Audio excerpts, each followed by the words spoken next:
Yo, Tile, anotibisa chatangitsa malile likomani. Tile, anotibisa ndokumbira kuvunza mwana iwe. Zinu izi ndezako ere, ndokumbira kuvunza mwana iwe. Zinu izi ndezako ere, ndokumbira kuvunza mwana iwe. Zinu izi ndezako ere, ndokumbira kuvunza mwana iwe. Zinu izi ndezako ere. Dama kufamba wakavika zimbama, kana kumba kwedu ndatofunga utotama, kumba kwenyu ndototanga kurarama. Panda kuona uchifamba, mafezi wabo atotanga utojamba. Achiti mwana ane zinu zinotamba uyo. Ane mchenengene, ane mchenengene, ane mchenengene. Une zinu zako ne mchenengene, iroda kongo mainderi singa tene. Swedera batuze baby nekudene. Kumbira kuvunza mwana iwe. Zinu izi ndezako ere, ndokumbira kuvunza mwana iwe. Zinu izi ndezako ere, panda kuona uchifamba, mafezi wabo atotanga utojamba. Achiti mwana ane zinu zinotamba uyo. Ane mpenengene, ane mpenengene, ane mpenengene. Ane zinu zake ne mpenengene, iroda kungo mainderi singa tene.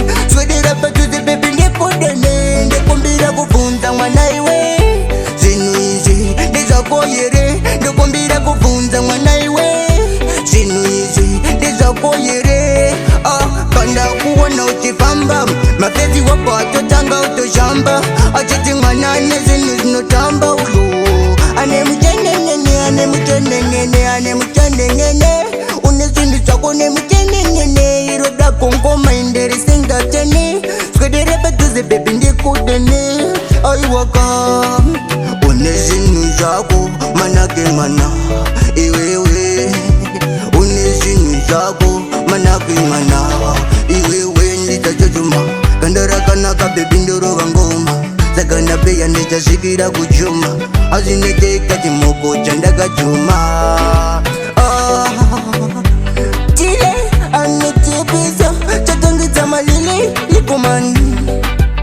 Anetibisa ndokumbira kuvunza mwana iwe. Zinu izi ndezako ere, ndokumbira kuvunza mwana iwe. Zinu izi ndezako ere, panda kuona uchifamba, mafezi wabo atotanga utojamba.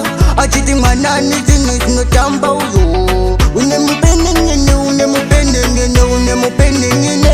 Une zinu zako ne mchenengene, dakungu mainderi singa tene. Swedere batuze baby ndikudene, ndokumbira kuvunza mwana iwe.